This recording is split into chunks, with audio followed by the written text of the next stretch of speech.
back to my YouTube channel. Hari ini kita akan ngobrol-ngobrol lagi seputar mencari uang. Yes, konten kali ini aku fokuskan untuk kita mencari uang, apalagi habis THR-an kemarin dan udah habis dipakai lebaran. Tenang aja, gak apa-apa. Kita cari duit lagi, lebih kreatif lagi menghasilkan uang. Apa yang mau aku ceritakan hari ini adalah sebuah pengalaman yang sudah aku tekuni selama 12 tahun. Semoga apa yang aku ceritakan ini bisa berdampak positif buat kamu dan menghasilkan uang juga buat kamu, terkhusus kalian yang masih mahasiswa atau kalian yang sudah lulus SMA tetapi belum mulai kuliah karena memang belum waktunya kuliah. Ini masih bulan-bulan Mei tapi sudah dinyatakan lulus sama sekolah gitu ya. Nah, apa sih Dit 12 tahun pekerjaan yang lo jalanin dan menghasilkan uang, dan aku sangat benar-benar bersyukur karena uangnya banyak guys. Bukan uang yang dikit gitu menurut aku pribadi ya, ini banyak gitu.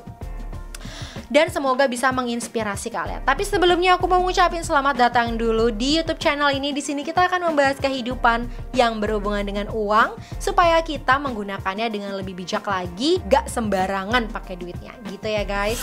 Sedikit background kehidupan aku adalah lulusan sebuah universitas negeri di Jakarta, ya udahlah ya UNJ. Di jurusan pendidikan matematika. Jadi yes, aku adalah guru matematika. Yang aku tekuni selama 12 tahun adalah jadi guru les private matematika. Kenapa sih Dit bisa bilang 12 tahun? Karena aku sudah mulai merintis ini sejak aku lulus SMA. Di masa-masa itu aku bergabung di sebuah bimbel gitu ya, untuk kerja di situ dan mulai mengajar. Memang sih di masa-masa awal itu aku baru berani mengajar anak SD gitu ya. Apalagi kalau kalian tahu ngajar matematika itu nggak sebatas ngasih tahu jawaban, tapi ngasih tahu runtun berpikir untuk anak itu.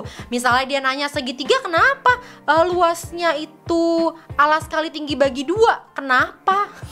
Seiring berjalannya waktu, semasa kuliah pun aku tetap ambil les-lesan dan aku memang sengaja membuat portofolio banyak. Artinya aku di masa-masa kuliah itu nggak terlalu mikirin duit gitu. Ya mikirin sih, intinya pastinya ada range batas bawah harga aku gitu ya ketika aku di calling untuk jadi guru les private gitu untuk murid yang mana-mana, tetapi nggak memasang harga yang terlalu tinggi karena aku butuh banget banyak murid. Jadi ketika ketemu parents berikutnya aku bisa pamer nih, Miss udah ngajar anak mana aja. Aku bisa bilang, oh ya saya ngajar anak Tarakanita, ngajar anak Penabur, ngajar anak apalagi banyak lah ya sekolah-sekolah yang dulu pernah aku pegang gitu anaknya. Itu membuat parents jadi lebih percaya ke kita. Jadi memang jam terbang ini sangat diperlukan untuk membentuk kepercayaan parents. Nah buat kalian yang baru mulai jangan langsung insecure. Minimal siapa ya, adiknya teman kamu dulu bisa kamu ajarin, terusnya dari dia mulut ke mulut kamu bisa ngajarinnya. Itu akan membuat jam terbang kamu akan jadi semakin lebih tinggi lagi.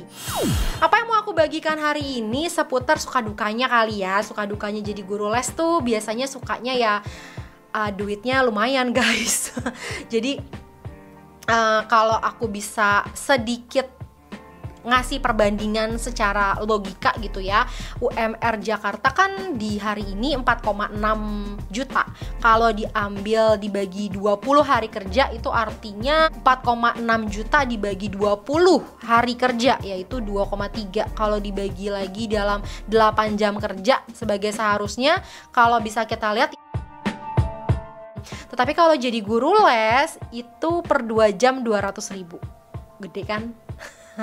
Itu dia tuh. Tapi kalau di zaman-zaman dulu ya 150, 120 kayak gitu sih. Nah aku ngomong di masa sekarang ya. Tetapi yang gak enaknya ya kita harus benar-benar siap pasang badan gitu. Apalagi untuk soal-soal yang sulit. Kalau kita gak bisa, anak yang ngadu ke mamanya ya kita kelihatan gak kompeten. Intinya sih memang harus sering-sering latihan. Apalagi kalau kamu pilihnya guru matematika ya, kan bisa pilih yang lain juga, guru bahasa Inggris kah, guru bahasa Indonesia kah, atau fisika, kimia, biologi, apapun itulah ya. Terus juga duit yang mereka bayarkan ke kita itu, si mami bayarin ke kita itu biasanya udah include dari uang PP kita gitu, pulang pergi ongkos. Jadi apa yang kita kasih, mam tarifnya 200.000 ya gitu ya per 2 jam, itu artinya ya maminya udah gak mikirin lagi transportasi kita, udah tahu beres aja gitu. Nah gak enak cocoknya lagi juga sih di jam kerja. Karena jam kerja kita pasti jam pulang anak sekolah dan jam kita pulang kerja juga. Artinya kita dalam keadaan yang sama-sama capek nih sama anaknya gitu. Gimana caranya supaya kita pinter membangun mood anak itu, anaknya mau belajar, nilainya tambah bagus, parentsnya happy, dianya happy. Nah itu tuh memang butuh skill di bagian itu. Jadi saran aku sih, kalau kamu baru merintis, tolong datang lebih awal. Kalau anaknya moody, misalnya start jam 2, ya kamu datangnya jam 2:20 gitu ya, buat membangun mood anak ini. Entah ngobrol, nanya-nanya seputar di sekolah kayak gimana, supaya dia jadi lebih enak lagi untuk mulai masuk ke pelajarannya. Seperti itu guys. Sisi paling enak selain gajinya lumayan, dan menurut aku sih, aku bersyukur dengan nominal segitu. Apalagi kalau lagi THR-an gitu ya, kalau murid yang kita ajar agamanya beda sama kita. Biasanya kalau hari raya dia, kita kecipratan. Hari raya kita, dia mengapresiasi. Nah itu enak banget tuh di bagian itu. Dapat cipratan-cipratan THR, biasanya sih bingkisan-bingkisan kak, kayak say thank you barang dan lain-lain kayak gitu parentsnya. Biasanya parents yang membayar para guru-guru private ini biasanya nggak ada di rumah. Mami papi itu biasanya berangkat kerja, cuman ada mbak. Nah disinilah kredibilitas kita, profesionalisme kita ini diuji di saat-saat tidak ada yang melihat. Jadi di sini aku minta tolong banget kalian behave, jaga kelakuan, jangan main handphone. Kalau memang harus pegang handphone kamu, mendingan kamu izin, dek kakak pegang handphone dulu ya gitu, supaya anaknya juga percaya sama kamu dan membangun trust ke depannya. Udah gitu jangan korupsi waktu. Kalau datang lebih cepat itu jauh lebih bagus, pulang on time juga jauh lebih bagus. Gak usah lembur, pokoknya ya profesional aja dari jam kerjanya. Gak usah berlebihan, gak usah kekurangan. Itu sih trik dari aku. Semoga informasi ini, cerita hidup aku, bisa membuat kalian terbuka cara berpikirnya gitu ya. Aku seneng banget kalau kalian sudah mulai mencari penghasilan tambahan, sumber-sumber income yang lain. Karena seperti yang kita tahu, kalau dari sumber satu income saja agak kurang sih. Saran aku sih memang harus gali lagi beberapa sumber income buat rumah tangga kamu, buat kamu pribadi.